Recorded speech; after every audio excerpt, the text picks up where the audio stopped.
Hoy día vamos a hacer este tema. Esperemos que al final las dudas que tengan justamente respecto a esta patología se aclaren. Esa es la idea, ¿ya? Para que puedan abordar con éxito las preguntas que puedan venir. Que antes era un poco incierto, no era tan seguro que vengan preguntas de VIH, ahora es 100% seguro, siempre hay. 100% seguro. Ya, entonces de eso se trata el día de hoy.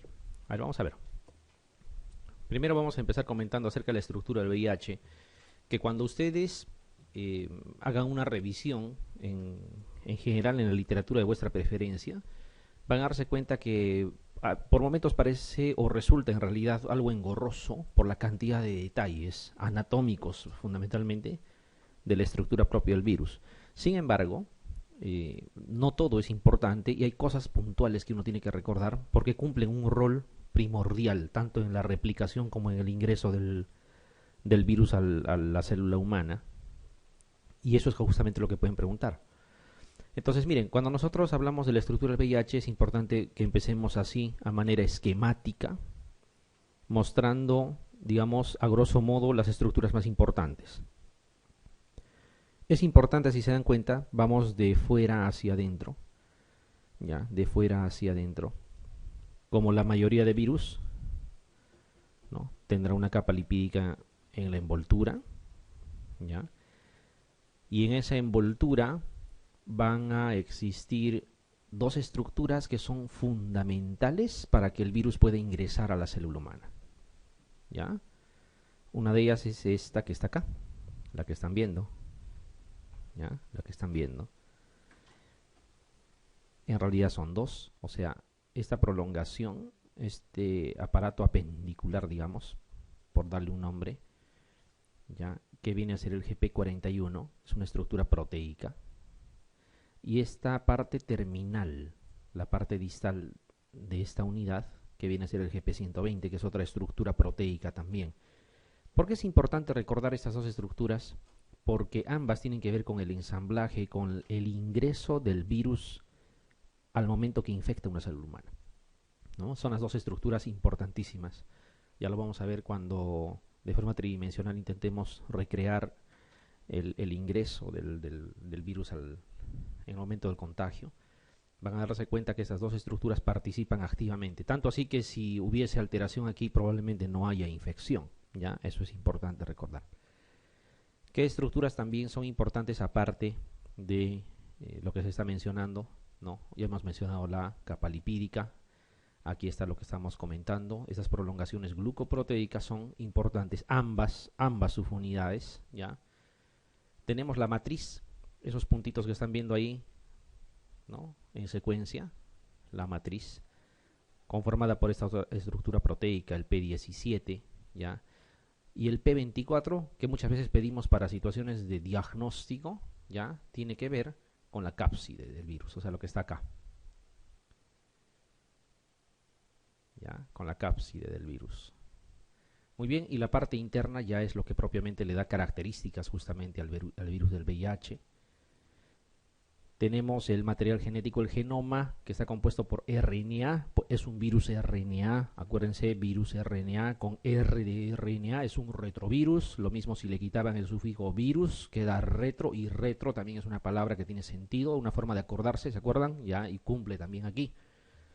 Ya, esto es para todos los retrovirus. Los otros retrovirus son, aparte del VIH tipo 1, que es el que estamos describiendo, el VIH tipo 2, que básicamente tiene por ahí alguna estructura diferente en cuanto a proteínas sobre todo, que lo va a diferenciar, ¿ya? Pero en síntesis es casi lo mismo, ¿no? Y los virus HTLV1, que son también retrovirus, ¿no? Que tanto así se les llamó al inicio VIH tipo 3, porque se pensaba que era algo similar.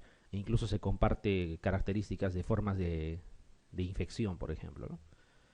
Bueno, retornando. Entonces, dentro de esta cápside vamos a tener el material genético, virus RNA, ¿ya? Cadenas simples. La transcriptasa reversa, que es la enzima, digamos, capital dentro de lo que es la estructura del VIH, que es lo que le va a permitir hacer justamente una transcripción en sentido contrario a la transcripción que hace cualquier otra célula viva. Ya sabemos, si ustedes recuerdan, cuando estudiaban biología, al inicio todavía de la carrera, hay dos procesos, el de transcripción y el de traducción, importante para la síntesis de proteínas, ¿no es cierto? De DNA hacia RNA era el proceso de transcripción, y de RNA a proteínas es traducción. Eso es un algoritmo conocidazo, ¿sí? Sin embargo, cuando se descubrieron los retrovirus, fueron los primeros y únicos hasta hoy en día que hacen un proceso inverso. O sea, no van de DNA a RNA, sino a lo revés, van de RNA hacia DNA. O sea, es una transcripción inversa. Y eso está catalizado por una enzima que solamente ellos tienen, se llama transcriptasa inversa. De ahí viene el nombre de retrovirus también al final. ¿Ya? Así de simple. Entonces, esta transcriptasa inversa es importante. Sin embargo, hay otras dos enzimas también que son, digamos, fundamentales para el ciclo replicativo del virus. Uno es la integrasa y el otro es la proteasa. ¿Ya? Integrasa, proteasa y transcriptasa reversa son las tres, diríamos, las tres enzimas fundamentales en el virus del VIH, que va justamente a implicar que pueda supervivir, digamos, en el tiempo, ¿no? Que pueda replicarse, tener la alta tasa de replicación que muestra in vivo. Estas tres enzimas, ¿no?, van a estar, digamos a decir, comandadas, van a estar reguladas, ¿ya?, por un gen dentro del virus. El gen que tiene que ver justamente con esas tres enzimas, podría ser un motivo de pregunta también, es el gen POL, P-O-L, ¿no? POL, ¿ya? Y tiene que ver justamente con lo que estamos mostrando, ¿no? Existen genes estructurales que son el GAF, el POL y el ENF. Este de aquí es el que nos interesa más, el POL, porque tiene que ver justamente con la regulación de esas tres enzimas que estamos mencionando, o sea, integrasa, transcriptasa reversa, perdón, integrasa y proteasa, ¿ya? Y los genes reguladores, que son 6, estos que están acá, ¿no?, que tienen diferentes funciones y que no, digamos, a pesar de que todo es importante en el virus, como que, digamos, no es motivo de preguntas en el examen, porque en realidad no son, no, en la parte que, digamos, nos interesa recordar, no cumple una labor o una función, digamos, fundamental. Bien, y aquí está.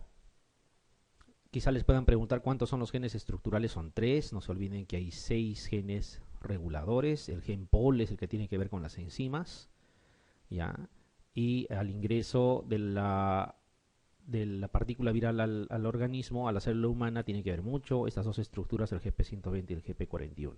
Virus RNA hace una transcripción inversa a la demás de a lo que se ve en el resto de células, células vivas, ¿no? Muy bien, eso para iniciar. Esto es importante también que ustedes lo vean. La idea es un poquito mostrar qué importancia tiene todo lo que estamos viendo desde el punto de vista práctico. Ya, miren, ustedes pueden ver ahí está el virus, esa cosa verde que están viendo es el virus. Fíjense qué cosa es lo que está ingresando. Esto de aquí, ¿qué sería? De acuerdo a lo que hemos hablado, el GP120, y esto sería el GP41, ¿sí? Y todo lo que está en la parte inferior es la célula CD4. Y la célula CD4, ¿por qué es víctima del VIH? Porque justamente tiene receptores, ¿ya? Receptores específicos que permiten el ingreso del VIH. O sea, el VIH no va a ingresar por cualquier célula, no contagia a cualquier célula, necesita células que tengan ese tipo de receptores. Y aparte del receptor, todavía funcionan los llamados correceptores, ¿ya? Son dos tipos de correceptores, esos que están viendo acá, el CCR5 y el CXR4, así se llaman. Van a funcionar de alguna manera interactuando las tres cosas, o sea, GP120, la unidad GP120 GP41, que se considera como uno solo, los receptores y los correceptores. Entonces, fíjense, se produce una especie de ensamblaje, ¿no? Y después de este ensamblaje que están viendo, va a producirse recién la fusión de ambas membranas, y eso va a permitir el ingreso de todo el material que tiene el virión, ¿no? Lo que están viendo ahí. Triple interacción, receptores, correceptores, GP120, GP41, VIH lo que está ahí en la parte superior, célula CD4 lo que está en la parte inferior. Ya, cuando eso sucede, se puede producir recién el ensamblaje de membranas, y obviamente el virus podrá iniciar su ingreso a la célula, ¿ya? O sea, no es que yo lo vi, lo atendí en la emergencia, lo miré, encontré una aguja botada en el suelo, esas cosas es fantasía, así de sencillo, ¿ya? Que pueda haber, teóricamente, por un accidente laboral de una aguja hipodérmica contaminada con sangre, podría ser, pero básicamente por lo que es sangre. Pero que están colocando agujas en los cines, en los teléfonos, eso está bien para Magali Medina, para Carlos Cacho, con el respeto de los fanáticos de repente que hay acá de esos personajes, pero eso es farándula, eso no es ciencia, ya, porque a veces se escucha hasta en los noticieros, ¿no es cierto?, que están dejando en los teléfonos, que se han sentado encima de una aguja en el cine y así se han contagiado. Eso es un buen pretexto para decir yo no tengo la culpa de mi contagio, pero en realidad no es la forma de contagio, ¿ya? O sea, se necesita todo lo que están viendo. Si eso no sucede, simplemente no ingresa el virus. Les voy adelantando, hay personas que carecen genéticamente, por ejemplo, de receptores SR5 y simplemente nunca se contagian, así de sencillo, ¿ya? Nunca se contagian. O el caso que hubo ese, bueno, a veces explicar esto a un periodista, pues, no es fácil, ¿no? Como seguramente si nos hablan de leyes también nosotros como que no vamos a entender al 100%, porque no es nuestro campo. O sea, no se necesita simplemente, o mejor dicho, no es necesario o no es suficiente, esa es la palabra, digamos, conocer 10 líneas para pretender entender todo un tema complejo. Entonces, igualito, por mucho que tú le expliques 1000 veces a alguien que no tiene que ver con la ciencia médica, no te va a entender al 100% y publica lo que pueden. Que el VIH se cura y se cura con trasplante de médula, eso es lo que hacen correr como bomba, ¿no es cierto? Es mentira, pues no es así. Lo que sucede es que había un paciente con VIH que tenía leucemia también a la vez y requería un trasplante de médula ósea para su leucemia. Ustedes saben lo difícil que es hacer un trasplante, HLA compatible, ¿no es cierto? Muchas veces de gemelos incluso. Y aparte de HLA compatible, todo el proceso que implica inmunosuprimir, irradiar, luego el mismo proceso del trasplante, evitar que haya rechazo, enfermedad que haya injerto con todo huésped. O sea, hay varias cosas que hay que esperar no sucedan. Si eso sucede, recién uno puede decir todavía hay que esperar que prenda la médula, ¿ya? O sea, detrás de todo ese complejo, digamos, podríamos decir, de ese complejo que significa el trasplante de médula, resulta que ese donante carecía de CCR5 por una situación del azar, por una situación, no sé, pues, eventual. Y obviamente la médula del paciente con VIH cuando empieza a prender, vamos a llamarlo así, tampoco fabricaba el correceptor CCR5. Y las células y los virus VIH que esa persona tenía, ustedes saben, el virus VIH no vive eternamente, tiene tiempo limitado, dependiendo de las características y del estado metabólico que tenga, pueden vivir incluso horas nada más. Lo que pasa es que su tasa de replicación es alta. Por cada virus es 10 a la 9, 10 a la 12 por día. Entonces, eso le permite sobrevivir. ¿Ya? Entonces, los virus tienen que seguir entrando a la célula CD4 para poder subsistir, replicarse y salir. Pero como los nuevos CD4 que de esta persona ya trasplantada no tenían CCR5, simple y llanamente, ya no había forma de que subsista y literalmente la persona se curó. Pero eso no significa que esa sea la cura, ni que se haya descubierto. Es algo que teóricamente ya está entendido, ¿no es cierto? Simplemente fueron casualidades.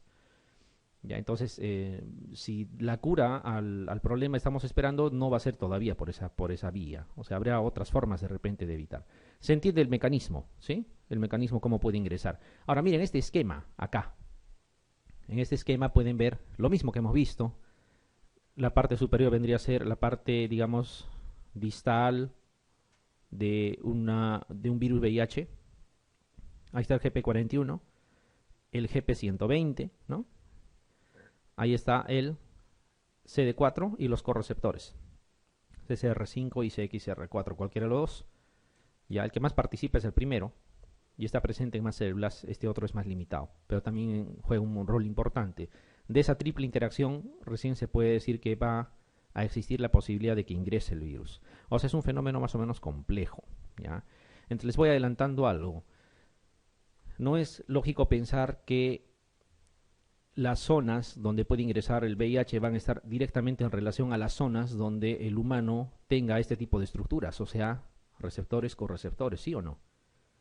Por ejemplo, si yo les digo en el cabello no tenemos receptores ni correceptores, ¿alguien podría contagiarse por contacto de cabello con sangre infectada? No, simple y llanamente no, porque ¿por dónde ingresaría? Pero ¿dónde están esto en abundancia en situaciones considerables como para decir si hay riesgo en las mucosas? Y la mucosa donde más abunda, la mucosa anorrectal. ¿Ya? Otro lugar así importante en cantidad es la mucosa vaginal. En el caso del varón es básicamente la mucosa de la zona de el prepucio, ¿ya? A nivel del órgano genital. La mucosa oral es mucho menos en cantidad, ¿ya? Y por ahí existe casi de forma simbólica, ¿ya? A nivel de mucosas, por ejemplo, de conjuntivas, por dar un ejemplo, ¿ya? Entonces podrían más o menos ya ir dándose cuenta y sacando conclusiones. ¿Cuál sería el tipo de actividad sexual más riesgoso? El sexo anal, así de simple. No es porque Dios les esté castigando, ni porque es un pecado tener ese tipo de actividad sexual, o cosas que se inventan, ¿no? No es eso, sino que es una situación anatómica, es una situación de presencia de estructuras anatómicas. Ahora, el grupo de mayor riesgo es el grupo de HSH, o sea, varones que tienen sexo con hombres, ¿no? O sea, varones con varones. Y lógico, vamos a hablar criollamente, al carecer de aparato sexual femenino, el único tipo de actividad sexual que tienen es el sexo anal. Anal insertivo o receptivo, dependiendo. Entonces es lógico que ese grupo tenga más riesgo de infectarse porque la única actividad sexual que practican es justamente la de mayor riesgo. ¿Se entiende? El grupo de menor riesgo, aunque no lo crean, ya es el grupo de varones 100% heterosexuales. ¿Por qué creen? Porque el lugar donde están esas células que pueden permitir el ingreso se limita a una estructura anatómica del órgano sexual masculino que esté bien o incluso no tan bien colocado un preservativo, lo mínimo que va a cubrir es esa zona. Y si se hicieran una circuncisión, ¿estarían protegidos o no? Si estarían retirando la zona donde están esas estructuras anatómicas. De ahí que la circuncisión también es un factor de protección por esa situación. Ya, lógicamente, en las zonas, hay países donde practican esto desde de recién nacido, ¿no? Le hacen la circuncisión por una situación religiosa. Entonces ellos consideran que eso hace de que Dios los proteja. ¿Ya? Depende cómo lo relacione la gente. Pero más o menos la cosa va así. ¿Ya? La cosa va así. Ahí está, es importante que ustedes sepan el ciclo completo, porque ya han visto cómo ingresa. Ese es el virus. Podríamos ir añadiendo eso que será, eso que está brillando, el GP120, ¿no? Este es el GP41, ¿estamos de acuerdo? Ya.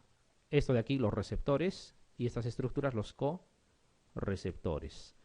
Ha habido una interacción triple, ahí está el GP41, ¿no? Que va, vamos a decir, va a retraerse sobre sí mismo, podríamos darle, digamos, esa acepción, y eso va a permitir que se aproximen ambas membranas, ¿ya? Se aproximan ambas membranas, como están viendo, y miren qué va a suceder, el virus ingresa. Cuando ingresa, ¿qué está soltando aquí? La cápside, ¿sí? Y ahí están las estructuras que hemos comentado. ¿Qué será eso? Las doble cadena por separado, ¿no es cierto? RNA, RNA, ¿sí? ¿Qué más? Las tres enzimas, transcriptasa reversa, integrasa y proteasa, las tres enzimas. Esas tres cosas fundamentales para que suceda lo que tiene que suceder. ¿Qué es lo que están viendo ahí? La simple cadena de RNA, gracias a esta enzima, que será la transcriptasa reversa, se está transformando en ¿qué? En DNA. ¿Qué está viendo entonces? Una transcripción inversa, ¿sí? ¿Y esto qué cosa es? Se está integrando, la integrasa acaba de actuar, se integró al genoma humano. Y esa integrasa hace que cuando ya se haya acoplado el genoma del virus al genoma humano, ya se comporta esa célula CD4 infectada como una fábrica de virus, si podemos darle un nombre. ¿Ya? Todavía falta una enzima que entre a actuar. ¿Cuál es? La proteasa. Todavía no ha actuado. ¿Ya? Entonces, gracias a esa situación, la célula infectada empieza a comportarse como una fábrica de virus, ¿ya? Fabricando partículas necesarias para formar los viriones. ¿Y eso qué cosa sería entonces? todo eso que retoca, que corta, le da el retoque final para que se puedan formar las partículas virales, es la proteasa. Entonces simplemente gracias a ello se forma una nueva cápside y esta va a salir. Acuérdense que entró un virus a este CD4 y no va a salir uno, sino en realidad sale en una cantidad infinitamente superior. ¿Ya? Digamos como que la imagen intenta reproducirnos esa situación. Ingresó uno, salen miles, más de miles, millones, porque si digo 10 a la 12 es bastante. Y cada uno de los que sale está en condiciones de infectar a un nuevo CD4. ¿Ya? Toda esta replicación que han visto es en sangre. Está descrito que en las primeras 72 horas sucede todo lo que están viendo. Porque pasadas las 72 horas o al cumplirse las 72 horas, lo más probable es que ya se hayan acantonado en los cordones posteriores de la médula, en el sistema retículo endotelial, donde entran en fase de latencia, algunos de los virus. Y al estar en fase de latencia, ningún virus es susceptible a ningún antirretroviral, porque es como una piedra, ¿no? O sea, no tiene viabilidad. Y cuando literalmente se le ocurra, se le dé la gana, se va a activar nuevamente y va a ser viable. Entonces, tomar antirretrovirales hace que mates a los virus que están en actividad, pero los que están en fase latente obviamente no les haces nada. Por eso es que el tratamiento se tiene que tomar todos los días. Y tomando todos los días matas, eliminas a toditos los virus que están en circulación. ¿Ya? Y al no haber virus en sangre, tu CD4 ya no se mueren y empiezan a incrementarse. Ese es más o menos el mecanismo, a grosso modo. ¿Ya? A grosso modo. Pero dejas de tomar y habían virus que estaban en fase latente que van a seguir ahí, que no les hizo nada el antirretroviral. Entonces se activan y otra vez empieza el ciclo, o sea, continúa nuevamente, ¿no? El ciclo viral. Y obviamente es como volver al inicio o antes del tratamiento. Más o menos la cosa es así. ¿Queda claro? De más o menos cómo funciona. Eso es importante que nosotros tengamos en cuenta para entender algunas cosas. Por ejemplo, cuando hablemos de antirretrovirales, hablamos de inhibidores de transcriptasa reversa, inhibidores de proteasa, inhibidores de integrasa, ¿ya? Entonces tenemos que más o menos tener una idea de a qué se refiere, ¿ya? A qué se refiere. Muy bien. Y por ahí ya nos van mostrando algunas preguntas. Y dice sobre la estructura del VIH, indique la alternativa que no corresponde, por ejemplo.